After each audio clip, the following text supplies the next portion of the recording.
Hey there, welcome to Geeks with Kids, the bi-weekly geeky podcast from a parenting point of view. Oh shit, I used the old tagline. It doesn't matter. Anyway, I'm here joined by Hawk and by Brent, and we're going to be talking about a game that just came out a couple weeks ago. When was it? April 28th, 2023. Yep. And that is Star Wars Jedi Survivor. This game is the sequel to Star Wars Jedi Fallen Order that came out back in 2019. That story followed Cal Kestis, survivor of the Jedi Purge, and him sort of just surviving. This takes place a number of years later, and things aren't the happy-go-lucky ending that the first game sort of left you at. They're like, oh, the universe is at our doorstep, we can do whatever we want. Nope, this game starts off totally different, and you know what, we're here for it. So you know what, I don't think we're gonna do what's good. Let's just do this straight thing, because if I start a what's good, I'm just gonna talk about Zelda forever. We're just gonna sit here and talk about Zelda for an hour. Exactly. It's phenomenal. Wait. How about this? Brent, you're playing Zelda, right? Yes. 30 seconds. Tell me what you think so far. It's perfection. It's absolute perfection. I mean, it took everything that made Breath of the Wild such an incredible experience and has just expanded on it tenfold and opened it up into an even more incredible open play however the hell you want game. It's incredible. I'm only like a couple hours in. Yeah. There's nothing I can add to that. That was perfectly said, Brent. It 30. it does what what I feel Jedi Survivor did, and it took something that was already really good and it expanded on it. So you know what? Let's talk about the original game, the 2019 version, the Jedi Fallen Order. Let's quickly talk about why am I shifted so far to the left on there? Oh, I don't know. Anyway, let me know what you guys did. You guys play the first game as I fix this? Tell me what you thought of it. I really fell in love with the first game. I mean, like, it was the first time, like, in a video game, I really actually felt like a Jedi. The combat moves, the influence that it had from, like, kind of the Souls games that it allowed in there. It was fantastic. The story was one of the best I've seen in, like, recent Star Wars expanded universe. It had, like, the ending I thought was just perfect. Yeah, agreed. Yeah. Brent? Ditto. I love the first one. It was every Star Wars game that I ever wanted to exist up to that point. It made up for every disappointment that I've ever felt from anything. I have not liked the Star Wars games since goddamn Super Star Wars on the Super Nintendo. You didn't like Force Unleashed? No, I really didn't. Fair. I enjoyed it for a while, but it's just I couldn't get into it. Like, that's fair. This is the first game that truly made me feel like I was living in that world, that I was that person, and like Yes. Oh yeah, definitely. It was the first time you felt like you were actually in a Star Wars movie. Like, there's a reason why Obi-Wan took sequences straight out of that video game and put it on screen, because that's how good the game was. The boss battles were epic and Star Warsy. They did unexpected things. They made me love a new droid that maybe even a little bit more than R2-D2. Like, R2-D2 is my favorite droid, but BD1 is really far up there. Like, so close. So close. So much so that all through Jedi Survivor, my BD1 was in an R2-D2 kit the whole time. So that's what made me happy about Survivor. Anyway, it is one of my favorite games. It had some issues, like the fast travel wasn't there, so there was a lot of backtracking. But you know what? That was sort of the time, like 2019. Yeah. There's a lot of fixes that you can see. Like, that's one thing I appreciate, is that they listened to the fan base about what they didn't like about the first game, and they really corrected a lot of it in this game and made it so much better. For sure. Just putting this out there, this is not going to be a full review. It's not going to be a spoiler review. We just want to give you our impressions. We want to give you guys sort of an impression whether you should be playing this game. I think it's pretty apparent that we say yes. A couple of us are still only about halfway through the game, so no spoilers. So no spoilers, although there was a chat I had with Stephen Barton, who's one of the composers of this game, and he said something to me, and I'll tell you guys this in Now, if full disclosure, I have been spoiled on the game. Oh no. Yeah. Oh really? Unfortunately, And it was actually it was a good friend of mine who chastises me every time I go into his stream and say anything that he reveals to be any kind of spoilery. He will rip me a new asshole about that. And I walked in, and he walked into my chat, and he went, "Have you got to this point yet?" And just laid out, and he's like, "Oh shit, I shouldn't have said that." And I'm like, "No, you really shouldn't have." he did. That was like he did that by accident, right? He wasn't doing that on purpose. Right? No, it was completely a slip of the tongue from him, and he felt so bad about it afterwards. And then it kind of pieced together everything that I had already figured was going to happen with the story, and I was like, "Yeah, it makes sense." But damn it. Yeah. So Stephen Barton was saying that they're planning a number of games for this series, obviously, but he said that because, or at least they are hoping to have. It depends on numbers, But I think this game is selling quite well. They said that this is going to be the empire of their trilogy of games, if not more. So I was like, oh god, that means there's going to be so much love and pain in this game, and I love it. And there is love and pain in this game. So Jedi Survivor takes place 5 years after the events of Fallen Order. You follow Cal Kestis again as he fights the Empire, while searching for a place to hide. I don't think that's a spoiler. You do meet up with your old crew again. Siri Junda, Grizz. Oh my god. Grizz. BD1's always your stalwart companion. And then there are Marin, the Night Sister. The Night Sister. Oh my god. And then you meet a couple new people. Then they added a Tony Danza to the mix. Yeah, Bodhi. They did. Bodhi Acuna, who's I really like. He's a very Han Solo-esque character. And the actor who played him in that, I recognized him from Horizon Forbidden West. He played that Tanakh who had lost his arm. Oh yeah, I can't remember his name. I don't remember his name. He's also in Red Dead too. So Oh, okay. Yeah, and he's done a number of things. Hold on, what else has he done? Bad Batch. He was in the Bad Batch. Cool. He was in Squadrons, Star Wars Squadrons. So he's done he's done a bunch of the one guy who hasn't played Red Dead. Oh, it's good, man. He's one or two. I've played one. I haven't played two. Oh, so he was already Star Wars alum. Yeah, good. Yeah. He was in Tales of the Jedi as a villager. Anyway, so what did you think of the story in this one? As far as you've gone, like, does it feel like it's naturally taking place? Like, does this feel like a natural progression from the last game? Very much so. No spoilers, but you know, it's a different Cal Kestis. 5 years in, it doesn't start you at that point where it's like, oh, you're just learning your Jedi powers again. You retain what you learned from the last game, and that. Well, Cal at this point is very much involved with Saw Gerrera and his resistance group. He does missions, everything in that, but he's also looking for a way out of the fight.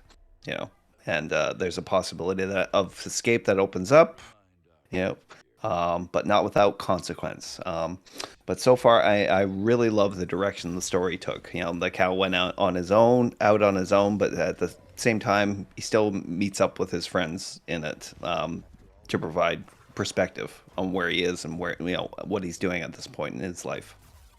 That's all I got to say right now. Brent?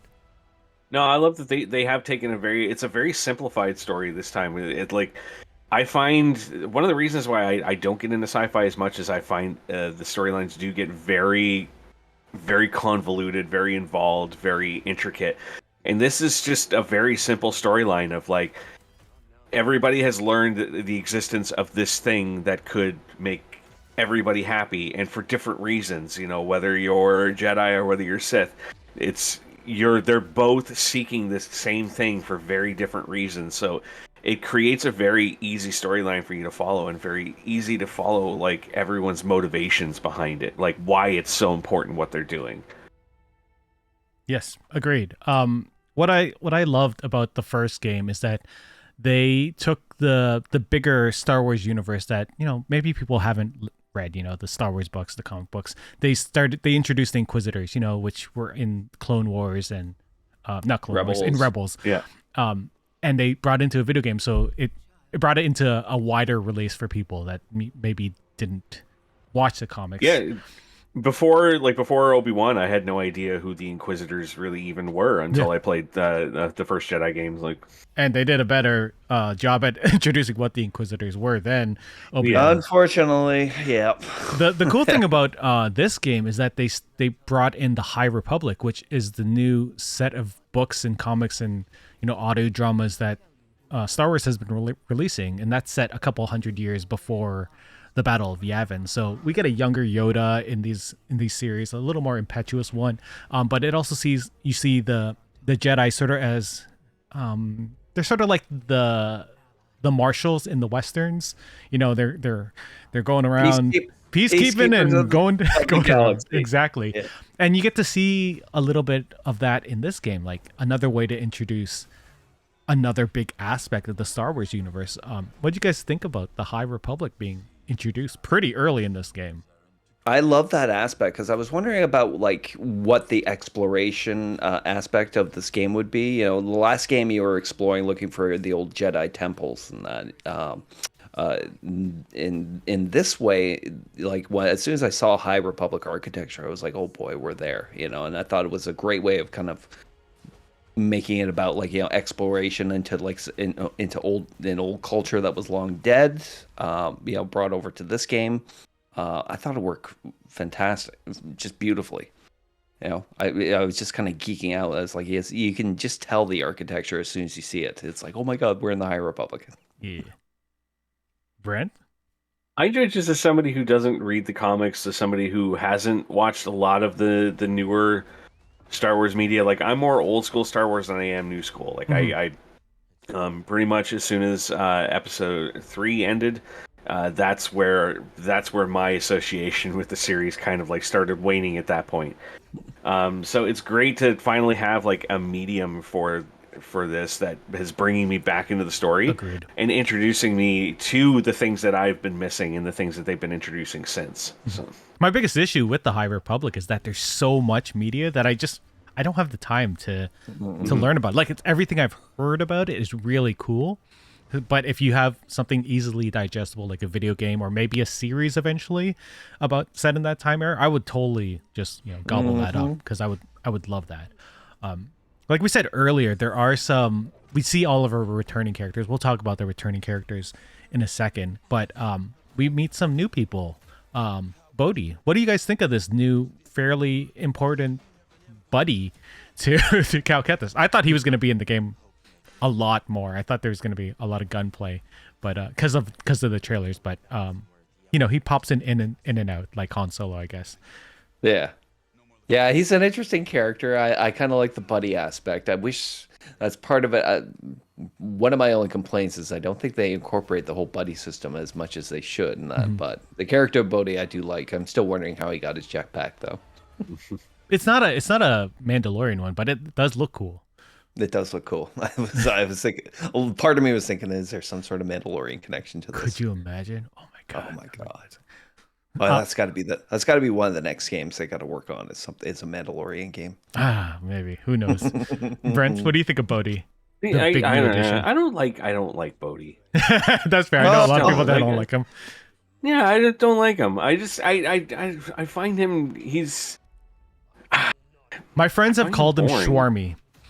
I just find him boring. I just find I don't care when he's on screen, and then every time that like I'm in a mission with him and he's like, okay, I'll go this way, you go this way, and we'll meet over here. I'm like, oh, thank God he's leaving for a while, because like I couldn't stand a lot of the earlier missions with him whenever you need to get somewhere and he just jetpacks over, and then looks at you and goes, okay, you find your own way. It's like, why aren't you just jetpacking me over, dickhead? Like, like, well, I love the parkour in this game. It is phenomenal. I'm like, why? Literally, we just have to go there. Why can't you just lift me up there? I think there is a moment in the game where he does pick you up and drop you off somewhere. So that's fair. That is very fair. Yeah. Plus, I think Cal would resent having to be picked up and brought anywhere. And he's a Jedi. He's exploring his abilities. And if there's a wall he's got to climb, he finds a way to do it. But even still, like there's another character in the game that has an ability that, again, you wonder, it's like, why aren't you using that ability with me to get me through. And then they do use that ability. Are you talking they about do Marin? give you that ability, Yeah. and it turns into the most mind-blowing sequence Oh yes. Oh, I love I've ever that played in a bit. video game. I literally I'm getting chills right now thinking about how freaking Epic? good that green portal mission was. Oh yes, I know. There are. The good thing about the first game was like that they took like Uncharted 2 like epic scenes and they're like, we're gonna do this in Star Wars, and then they upped it in this game just to like. Oh my god! I couldn't believe and just how intuitive the whole thing felt. So I never, as I was going through it, I never felt like I'm looking around, going like taking myself out of it, going, shit, where do I go? Where do I go? What am I supposed to do? They made it so intuitive that it never broke your focus from how incredible that sequence was. You know what's funny? That's not the best part of this game. I hope that's the whole thing I thought about afterwards. And I was like, I bet there's going to be, I remember because they had a sequence like this in the first game that involved the giant bird or something. Oh yeah, on Kashyyyk. And I was like, I remember going like, oh my god, this is such an incredible sequence. Like, I wonder how they're going to top this in the sequel. And then we hit that one, and I'm thinking, I'm like, why do I feel like they're not going to rest on just that? Why do I feel like we're going to do one more of these later? Just knowing where you guys are in the game, you're going to be, the next things you guys are doing are some of the biggest, wow, I'm so excited for you guys. I'm off. I'm off tomorrow. Like, I'm off tomorrow. I'm off Thursday this week. And so I'm probably going to just stay up all night tonight. Oh, okay. No, I'm not I'm not streaming it. I have a reason why I'm not streaming it. I'll explain when we get to the negatives later. But that's fair. I'll probably be up all night playing this. Message me personally when you get to the part you think you'll know when you get there, because you'll know. That's actually what Stephen Barton said to me. He said, "You'll know when you get there." I was like, "You son of a bitch! Why did you say that to me?" Oh my god, what was I talking about? So we got our returning cast. We got Siri, we got Marin, we get Grease, and did I miss someone? Oh yes, Siri, Grease, Marin, BD1, and the most surprising thing, Eno Cordova comes back. Right. Please tell me that's F. Murray Abraham. No, it's not. It's not F. Murray Abraham. It's not? It's Tony Amendola, who was in Stargate SG-1. I don't know if you watched Stargate SG-1. I thought I was like 100% that's F. Murray Abraham. They look very, like, even if you look at his actual profile picture, like the actor, he looks just like F. Murray Abraham, but maybe a little bit younger. Just a itty bitty bit younger. That's what I thought. I was like, well, they de-aged him for the game, obviously. Like, his F. Murray Abraham's like, he's probably in his 80s now, so. Yeah. Also, he's had some issues. I was about to say. He got fired from Mythic Quest for some questionable things he did and said. So, well, F. Murray Abraham then. Yeah. What did you guys think of the returning crew? They're all in different. We find out that the crew has separated through some circumstances that you find out throughout the game, and they're good ones. Like, I can't. Yeah. Anyway, what did you guys think about them coming back into Cal's life, and how it felt when he, met them again? I'm pretty sure you've seen all of them. Yeah, you have. Yeah, definitely. I've definitely met all of them. So far, like, probably a little less. Most of the cast seems a little less used than they were in the previous game this time around. But given the fact that there is so much more to do in this game, like in terms of side quests and that, so you tend to be alone a lot throughout the game. But I didn't find them I don't find them as integral a part of the storyline as they were the last time. Again, I haven't finished it, so I can't speak to everything, but so far they're just there. They're hanging out in the bar basically most of the time. Pyloon's cantina. We'll talk about Cobalt soon. Yeah, and Seer is very underused in the game, mostly because like her character is off on another task in rebuilding the Jedi archive on Jedha, which I didn't expect to go to. Brent, any thoughts on that? Yeah, I kind of agree. I feel like they're a little underutilized, but I feel like it's because it's not their story. The first game was the group story, and this one is more Cal's story and Seer's story to an extent. And yeah, I do agree that Seer's been very underutilized up to this point, but I think she's going to play a much bigger part in the last half of the game and in where we're heading. The one that's, I mean, I love me some Grease. Like, he was my favorite. He was the standout character for me in the first game. I absolutely love him. I love playing the Hologenics game against him. Oh, I'm so terrible because at he's that such game. a nasty asshole to you if he wins. Yeah, it's true. And he wins every time against me. I don't understand how the hell to beat him yet, but I think I need to get a bigger arsenal against him because he is just smoking me every time I fight him. Those goddamn dogs. Yep. I thought they were chickens. Chicken dogs or whatever, man. Like they're nasty little bastards. Oh, I hate those little things. They go red and just like strike you. Boom. The best is when they knock you off a mountain. And you're just like, well, fuck. Yeah. But I'm loving the Marin story this line. I'm loving that they're developing more of the relationship between Marin and Cal. Like, there is a nice moment between the two of them right before that big insane sequence happens. I want to see more of that. Like, that's why I was so happy, like, after that happened and you're like, okay, let's go off to the next planet. Do you want to come with us? And finally she was like, yeah, I'll come with you. And I'm like, yes, like, she's taking part finally. You know what's funny is that before Marin showed up, I was sitting there, I was like, are Bodhi and Cal gonna hook up? Because they had sort of a romantic I thought so too. relationship, and I was like, I'm fine with that, but I thought he had a thing with Marin, and then the Marin thing happened. I was like, okay, maybe he likes both. I don't mind. The cast, the crew of the Mantis. Also, I'm very sad that you can't customize the Mantis this time around because I had a gold one in the first game. Anyway, that's not important. It's sort of like the first game was them becoming a family, and this one is like sort of reuniting a family to an extent. So, like you guys said, their stories aren't as important as Cal's, but it's sort of Cal finding them again and integrating them into his life. It's kind of just like everything just falls back into place for everybody really quickly and easily in it. Mm-hmm. Although, and then they're all like, and who's this Tony Danza guy over here? He just keeps on showing up in a Z95 Headhunter. That's weird. Z95 Headhunter? I think that's right. Seer was very important in the last game because of who Cal was at that time. He's basically like a teenager in that who had been he'd been disconnected from the Force for a long time, and Seer was his way of kind of finishing the training that he never got from his master. Yeah. Whereas now, Cal is a young man in that with his own path to follow, and Seer obviously with hers. Yeah, so she's become the Obi-Wan. Like, she's just off over there, like occasionally showing up and sitting on a log and giving advice. This game is a little different than the last one. The last one you started just jumping from planet to planet and then going back and then going forward. But this game you really have a hub in Kobol, which was Grease's planet, who he has a bar there, and you sort of take off from there. Then you go and explore this hub planet, then you go off again.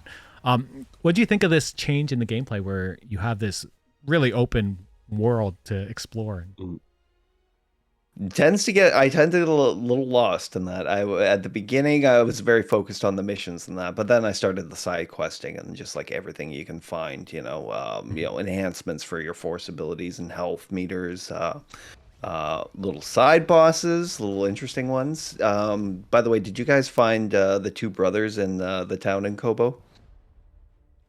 Yes. I don't think I have. Yes. Oh, okay, yeah. There's a lot of side quests which are called rumors in this game.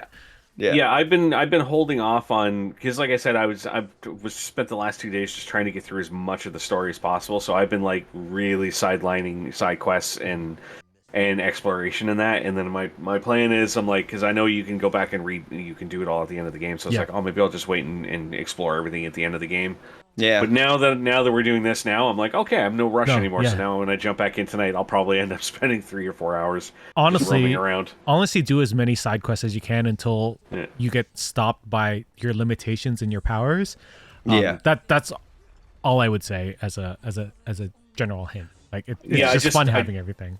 I just got into the gardening, and I'm like, yep. I still don't have the third plot open, and I don't know why. It bothers. Have you recruited the NPC for it? Yeah, I do. I have. That's how I got the second plot open, I think. Oh, I thought they said. Oh, okay. I didn't check. I thought they said that once you got the NPC there, all of the plots were open. Nope. Nope. Oh, okay. Which is very annoying because I'm pretty sure I have all the seeds. Yeah.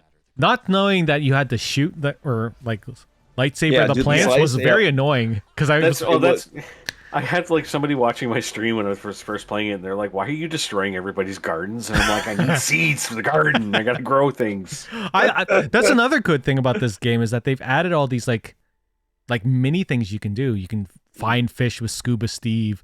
You can find the plants, and there's all these fun little side missions. Yeah. The Hologenics, like I mentioned, is like a fun little chess style board game. Like, yeah, and you scanned so everything in the first game, but this time you scanned it for a reason, which it's purposeful.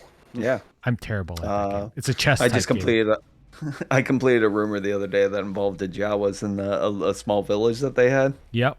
Yeah. So now the Jawas are in your little.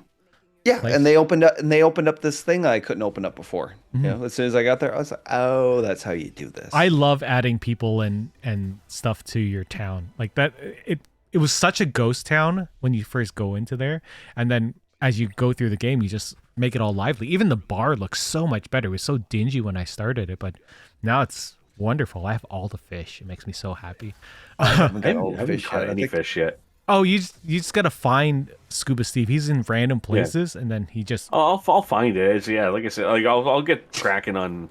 I did the rumors for the first 2 times you visit Cobalt. I did them, and then since then I've just been kind of like bypassing it to go through the story. That's fair. Hopefully you didn't accidentally jump on the rumor with the Rancor, because that was a painful one the first time I jumped in. That was the first one I did. Yeah, that was the first one I did too. Rancor was literally the first fight I had in the game. Oh my god, that was my first. And it took me a while. Yeah, I gave up. I left them, and then I was like, I'm gonna come back later and figure it out.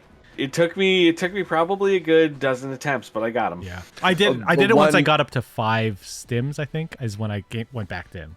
Yeah, you probably need at least that much. One tip I have for anybody proceeding along: don't lock onto them. It limits your ability to run. Yeah, my favorite part of that Rancor fight. This is a spoiler, but whatever. Not really. Is when you can take one of the bones and shoot it into his mouth, and you're just like, yeah. It made me so happy. We talked about the hub world. There's a number of planets you go to, but I don't want to sort of talk about that because, or at least I don't want to get into specifics. But what do you think about how varied the planets are this time? So far, I mean, I don't know if we're opening up a 5th one or not yet, because like it's sort of okay. So far, there are still more for you guys. Okay, good. Yeah, because I was wondering about that. Yeah, so far, like a whole planet system that you explore has been great. You start out on Coruscant, for God's sakes. You know, that's where the first part of the story takes place, and it looks amazing. It looks like the Coruscant, that lived-in world. The way you pivot the billboards around so you can do your parkours over to the next bit. Instead of jetpacking over. Yeah, Bodhi. Exactly. But Kobo is by far probably the biggest place in the game, I'd say. Kobo or Jedha, I think. I think Kobo definitely. I would say Kobo because Kobo keeps expanding into new areas as the story progresses. I agree. You're right. Yeah, Kobo is definitely the biggest. Like just when I thought it was like, oh, this can't get any bigger, then all of a sudden you have the mission on the starship on the battleship, and you're like, the Lucre Hulk. Jesus, this is here too. Like, yeah. Oh my god. When they started bringing in prequel stuff, I was like, fuck yes. I know. So cool. Yeah, cool. Yeah, there's more planets. You'll get into. Okay, cool.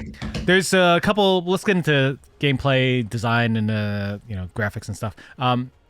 In the first game, you had a lightsaber, or you had a double-bladed lightsaber, and then I think you had 2 lightsabers. Was that in the first game, or was that just in this one? This one. There's a number of different fighting styles in this one. It's not a spoiler. It's in the trailer. You also get a gun. What do you guys think of the addition of the new fighting styles? Do you use multiple ones? I do. I don't. I don't either. Really? Yeah. I think everyone. I'm Darth Mauling it all the way. Oof. I think everyone has their particular use. For anybody who doesn't know, you open up dual stance like Ahsoka Tano. You open up a cross guard like Kylo Ren, and just cause it's the jet. I know they were considered inelegant weapons and that, but you get a blaster in this game, and you do some amazing combos with that blaster sword. That's been my secondary stance. Is it? I Yeah. do the I I do wondered the which double one. blade, like the double-sided blade, and then the gun stance. Yeah. Which ones do you use, I- Hawk? I mean, I switch it up a lot, actually, in that, it's like I had been avoiding single stance for a long time, and then I went back to it because it's like when I a good went back to it, I standard. was like, it is really a good standard in that. And they have expanded out, like, the abilities involved with each of the lightsabers and stances in this game, too. Just because, of how much more powerful a Jedi Cal is at this point. I find they all have their uses. It's like the crossguard is great for big, tough guys because it gives you more blocking power and a lot more damage. Whereas like blaster stance is great for if you're surrounded and not by minor enemies because it's very quick, free flowing in that. I'm still trying to perfect my my gun parry though. Oh, I've See, that's sorry. Yeah, like go for it. sorry. This like that's the thing for me is like in video games. I've bitched and moaned about this quite often lately. That ever since Sekiro won Game of the Year, every goddamn game has to have a deflector parry in it now. Like there's no escaping it. That's just become a permanent mechanic in video games now, and I hate it because I suck at it. I'm terrible at it. I don't want to like go in and go ham and then have to all of a sudden go like wait, stop, hang, hold. Okay, now, like I don't like that dance of it. I just want to go in and go crazy. So that's why I've been using the double blade because the double blade has the best parry mechanic for it. So I don't even have to think about it. I'm like, as soon as anything's fired at me, I just tap L1 and it takes care of everything. And I'm like, great, take that element out of the game so I can focus on all the combos and everything else. I appreciate that they left the running while blocking that you get in the first game. Yes. Like, that was just automatic in this game. I was like, thank you. I'm mostly single, not mostly. I have definitely just done single blade and broadsword the whole game. It was my style. How is the throw in the single? Because I watched one of my buddies. He plays the single blade and he does the throw with it, and it looks. I don't like the throw with the double blade. That's my only issue with it. The throw is really? it takes so it goes long around, to do it because it takes so long for it to activate and so long for it to finish. Have you seen when you have the master version of that? No. Oh, you should see like when you master your stance in like in the double blade, and you do that throw, it's a much different throw, and it's like I think I was actually saving up for that right now because I've put all of my points into that. Yeah, Thus far, and I think that's the only one I have left to get is the final one on that. So, oh yeah. When you get the masters for all of the stances, it just wrecks. Like it's so. But I think I I might take the gunblade off and switch for the single instead as my secondary, just for the throw, like just because it's so satisfying. I mean, they all work in combination with your force abilities too. I love that wrenching pull when you pull all the enemies in and you have your double blade set up, and that you pull them all in. You pull throw like the 4 or 5 guys in and just. Yeah. There's This was the bold statement that I said that I would make. Is Go like, for it. I have argued for the longest time that that the Arkham series had the best combat system ever in a video game. Not anymore. Yeah, I will agree. 100%. This game has the best combat system. It is outranks all the Arkham games. It outranks God of War. It is just phenomenal how good you feel playing this game. That's the thing about this game versus Force Unleashed. Like Force Unleashed, you felt OP the whole time. This one, you just feel like a Jedi kicking ass. Like it's not like there's just fodder. Like people can still kill you, but it feels good when you're fighting. Yeah, like I said, I had that one moment. Like I said, it wasn't a particular big boss battle or anything on that. It was just an encounter. I got surrounded by stormtroopers, and I got surrounded by the local, the chickens and that. Not the chickens, mostly the big slug things and that. But I felt a bit overwhelmed in that, and for some reason, I went ham in that. And the way I just started flowing from one combatant to another and that, and parrying and deflecting and that. You could see your movement just start to, just seem to go faster. And at that moment, I realized both this is what it must feel like to be a Jedi, and that this game could have never been released on PS4. It just didn't have the processing power to keep up with what was happening on screen. I upgraded the dual blade like as quick as I could through it. Like I haven't really put any points into force or life whatsoever. It's just all gone into skill. So that I was getting all of the abilities. Like I love the one where you like dive forward with like a windmill attack and everything. It's so good. That's a good one. And the moment where it just all clicked for me was I didn't even know what the hell it was. It was like I thought it was like scanning a memory. And then all of a sudden I ended up in a training ground and there was those are the force they dropped rifts. 150 droids. Yeah, for you to kill. The fracture. Like, bring it! Oh my god! Like, I'm windmilling these guys, and then I'm deflecting these guys behind me at the same time, and it never feels hard. It never feels difficult. It just feels so intuitive. Like, and that's a mark of a good game is that you feel like the character, and like that's amazing. We might as There's one more thing. I love the way, like just in the last game, how they incorporate new Jedi abilities into what it is you're actually doing into the environment. Like, you know, your new dash skill that you learned in this game comes like from a particularly difficult board where you're navigating a bunch of wind tunnels. Yeah. Yeah. And at some point, you know, it's like a lesson is formed in your mind. I always really appreciated that. It's not like you just kind of beat a boss and then, oh, here's a new force ability for you, and that it's organically written into the story how he learns this. Amazing. I do wish we sort of got his teacher coming back and being like, this is expand your mind with the force. That would have been cool to have. Yeah. But I don't know how many of them became force ghosts, and that's a big thing. Especially because like the way that they craft it in this game where you get new abilities is like, at least in the first game, it was you're going back and you're learning from a master and you're learning new abilities, whereas in this one it just feels like you're like, how am I going to get across there? And then all of a sudden you're like, oh, wait a minute, oh, I remember this thing that I used to know how to do. Oh, I remember it now. And it's like, okay, it seems a little convoluted. I thought it was more like I think there's a point in the game where he says, you know, I just have to look at things in a different perspective, and that's how I do things, how I can figure out how to do things.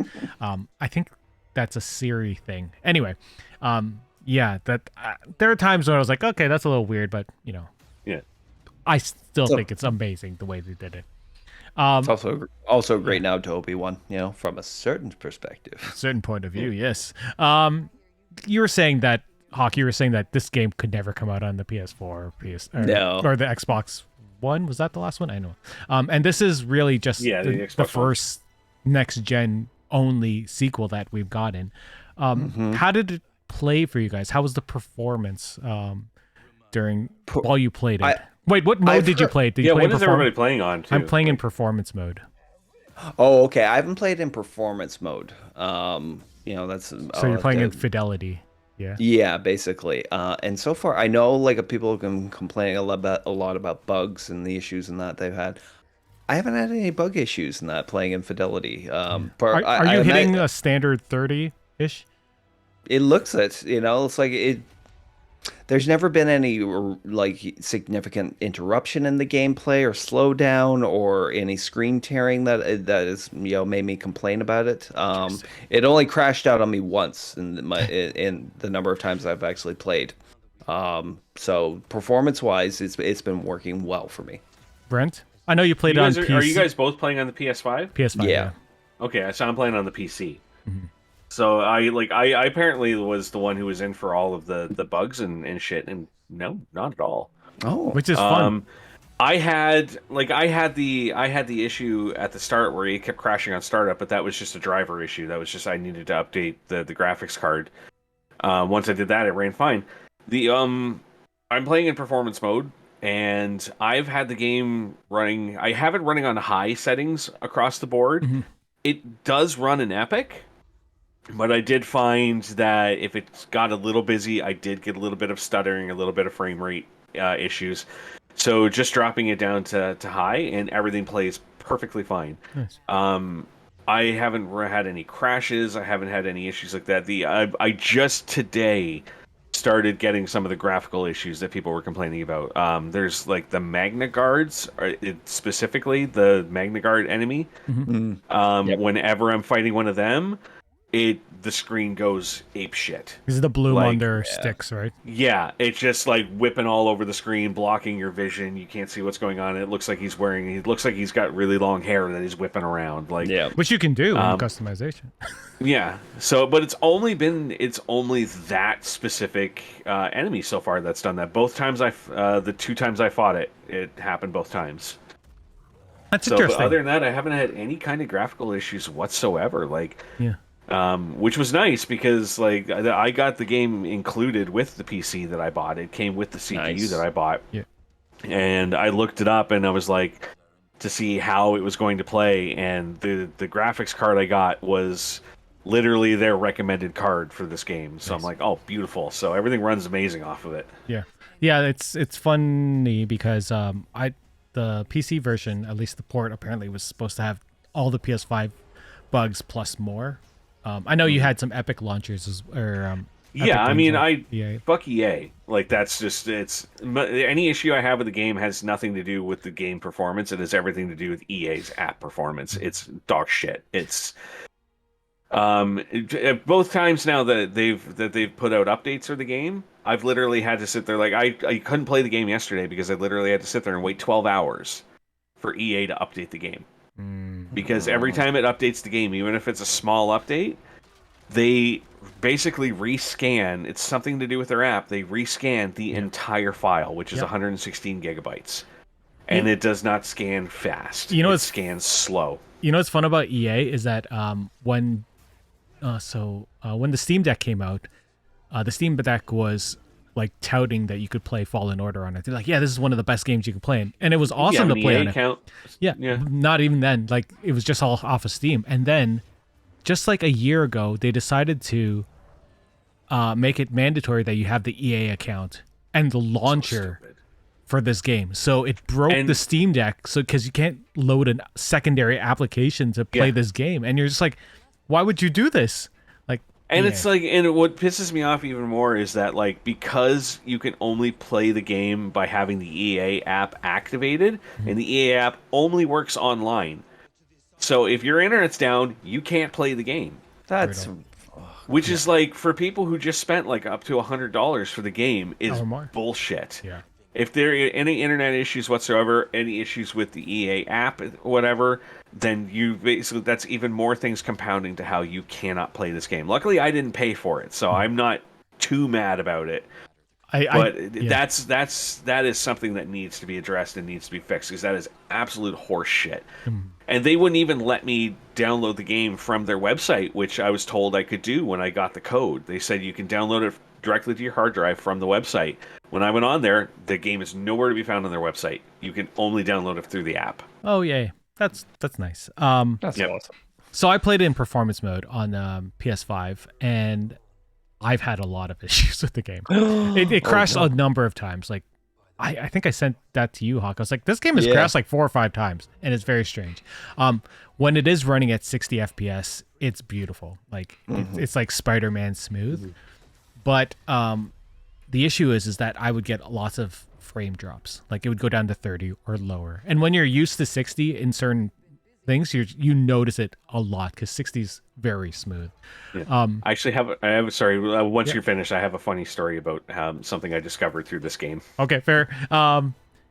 The screen tearing is also very apparent. I don't know if it's just because of so many reviews we've done, these are things that I look at now or look for, but like a third of the way down the screen, it's like, if it gets too busy or if there's a lot of movement, there's going to be a lot of screen tearing. And just on the sides, not through the middle, which is, that's fine, I guess. But, and I don't think normal people would notice this. That's the issue here, is that normal people. I would see this. But other than that, like, other than the frame rate drops, I think it performs pretty good. I know that they said when they released the game that they knew that, that they knew that they weren't gonna hit the performance mode that they wanted, and it was gonna be updated in a later thing. So I don't need to put my console into a FreeSync display. Actually, I did. My 4K monitor is a FreeSync display, and I still got the screen tearing. So that was their issue, I guess. I don't know. That was weird. And Digital Foundry did a great video about the visual comparisons for how it ran on all the systems. I don't think they have the Xbox One up, but they had the PS5 and the PC version. They called the PC version the worst release port of the year, which is strange because The Last of Us. I couldn't even get through the intro without it crashing constantly. I still haven't finished the game because ever so often it'll just crash and I'll be like, no, I can't do it this right now. And I love that game. I love it so much. Let's see. We talked about the graphics. So I was just really quick. Your story. So So I have my PC set up. I have a curved monitor, I have a straight monitor, and I have the curved monitor set up for gaming so that anything I play directly on that. And for some reason, every time I booted the game up, the game would only loads on my second monitor, and I couldn't figure out why the fuck that was. And I kept trying to get the settings and move it over and maximize it over here, and it would not do it. And that was how I found out that Amazon accidentally sent me a 4K monitor. Nice. And that's why it only loads on that one, because I have the settings set high enough that it will only open on a 4K. And I was like, oh, I have a 4K. That's awesome. That's funny. Well, now you Thank you, Amazon. Now you got to up all your stream stuff to 4K. Yeah. I'll do it eventually. Eventually. When I'm getting better lights, better camera, and once I do all that, then I'll work on that. For now, I'm happy with how it is. Let's talk about the graphic and sound design, because I thought that the first game was good, and then you start off in Coruscant in this game, and you hear and see everything, and you're just like, fuck. They really upped their game. What'd you guys think of that? Yeah. Everything in game is graphic wise is great. The only issue I had was during cutscenes, because they were obviously using in-game graphics for those cutscenes and that, and they didn't have a visual sharpness to them that I was expecting for especially they the do PS5. They talk about this in the Digital Foundry video about graphic performance, is that they drop it to a certain resolution. And it's not a 4K resolution in the cutscenes, so that you can get the smoothness, I guess. I did find the same thing, that it tends to drop down and seem a little grainy in the videos. Yeah. So far, music has been fantastic. Little nods here and there, to older themes and that. But I don't really have too much planned out to say about the music and that, because again, my old standard is if you don't really notice, it's doing its job. Yeah. Gordy Habb and Stephen Barton did the music for the first game and the second game, and the score is phenomenal. Even if you don't listen to it in the game, the soundtrack is out on everywhere. So just check it out if you can. I should download it. It's phenomenal to listen to. Yeah, it's been incredible. That's one of the first things I did when I got the PC set up, is because I've got the 3D headphones and everything that I'm using, but I also went and set up 3D surround sound in my room, so that when I don't want the headphones on during the day and I can have the volume a little bit louder, I've been playing through that, and it sounds so beautiful. It's so pretty. The game is so this is a definitely a next gen game. It looks next gen. It sounds next gen. So yeah, they did amazing. I had a question, actually. Are you surprised by how quickly this came out after the first one?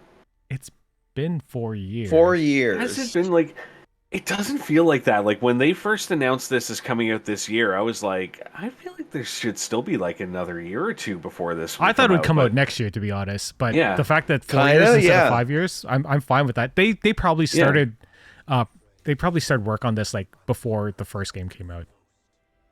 They probably finished the first game and sent it out, and they're already on. I would imagine it still seems quick. Maybe it's just because of everything that's gone on in the world the last 3 years are a blur and have gone by so fast. So that's true. It's true, but it's weird that I noticed the time different. I noticed like the difference in time between like when Horizon Zero Dawn was released to when Forbidden West was released. It seemed like I recognized that there was 5 year gap there. I don't recognize that there's a 4 year gap between these games.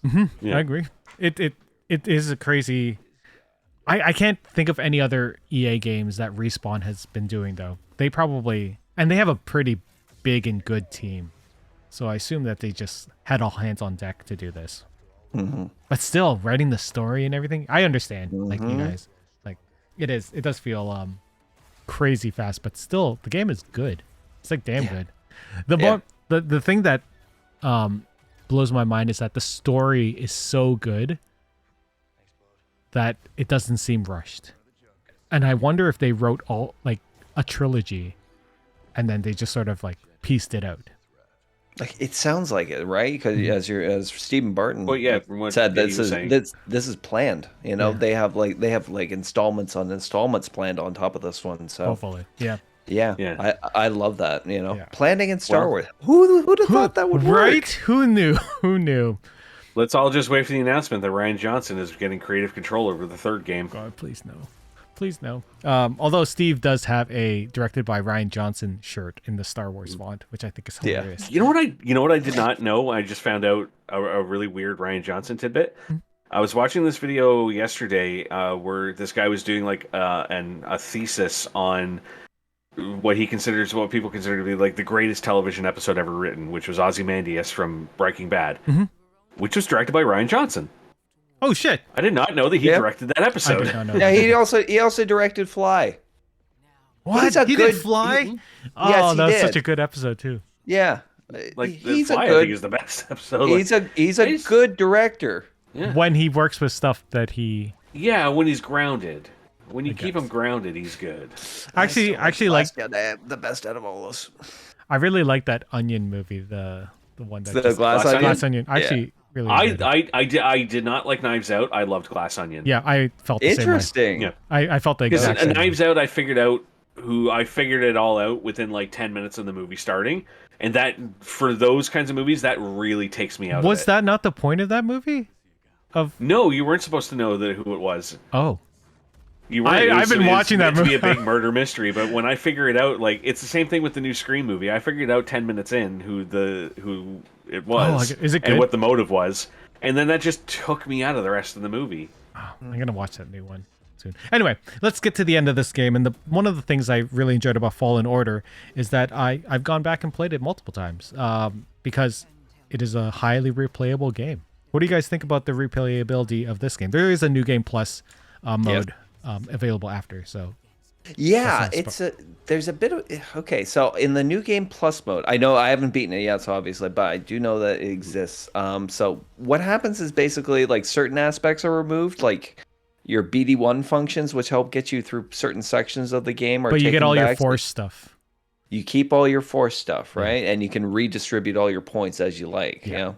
I love that because I really want to, like when I play this, when I finish my first run through, I really want to go to Grandmaster and try it on that. Yeah, that's fair. That's fair. Yeah.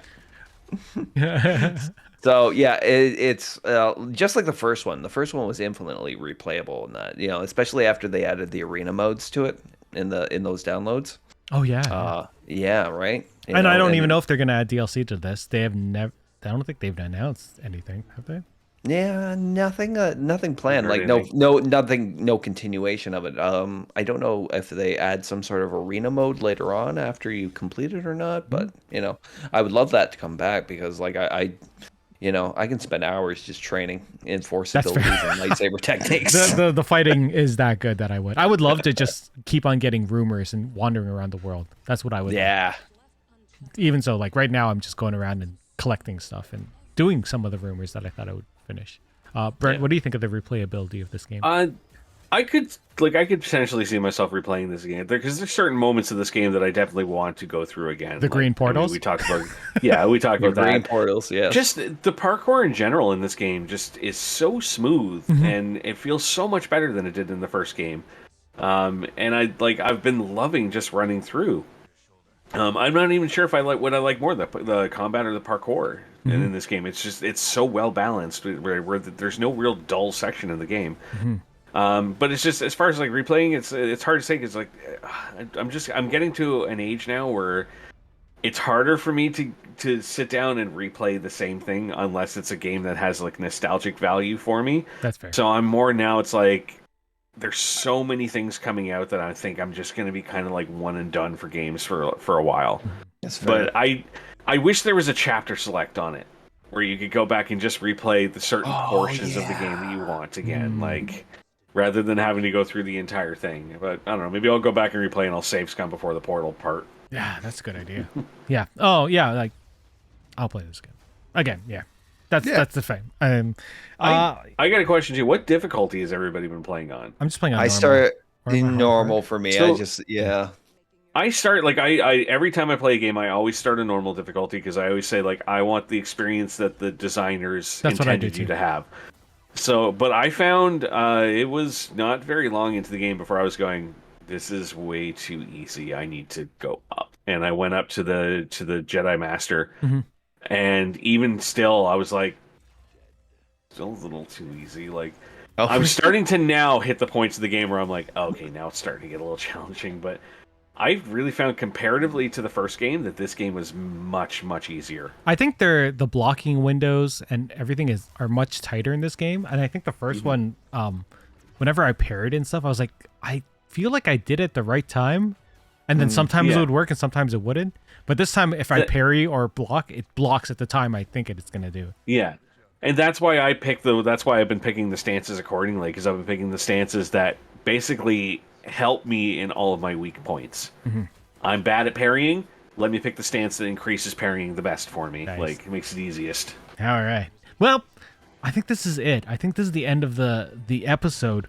And that's where I ask you guys, should people be playing this game?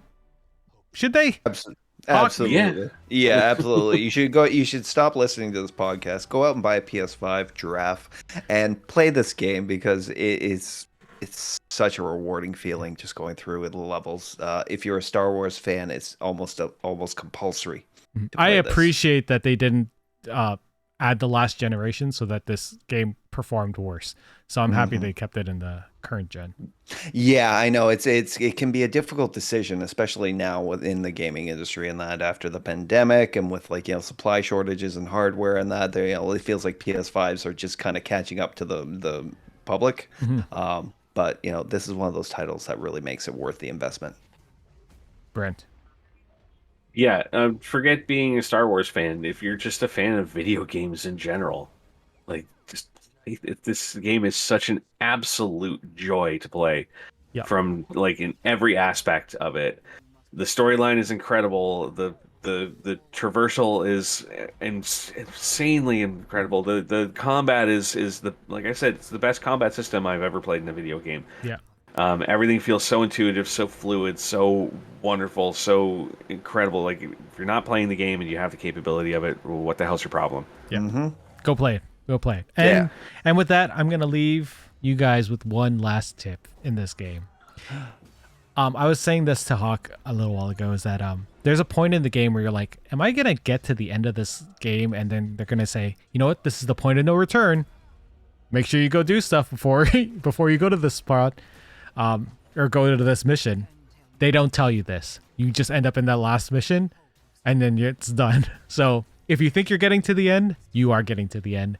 Go and explore if you want to, or finish the game and then just go around exploring. Go finish all this stuff afterwards. Yeah.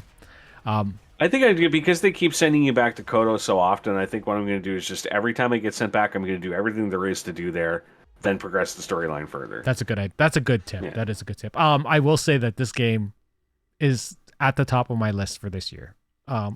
Except for Zelda. Zelda's just a little bit above it. Although the combat in this game is so fucking good. It is. And Zelda is good, but it doesn't. I already have 3 strong contenders for this year, like between Zelda, between this, and between Hogwarts. And like we said before the show, there's still so much of the year, and so many other games to come out. It's a good year for gaming, man. So that's awesome. Yeah. Any final thoughts? No. Yeah, we're good. Yeah, awesome. Well, thank you guys for coming and talking about Jedi Survivor.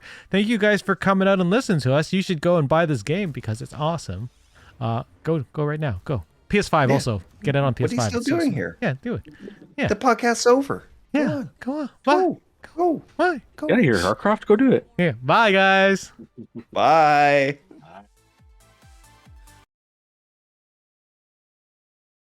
You can send us an email at podcast@geekswithkids.ca. And don't forget to like us on Facebook at facebook.com/geekswithkids. Follow us on Twitter at geekswithkidscn. Check out our pics on Instagram at geekswithkids. And you can find all of this good stuff on our website at www.geekswithkids.ca.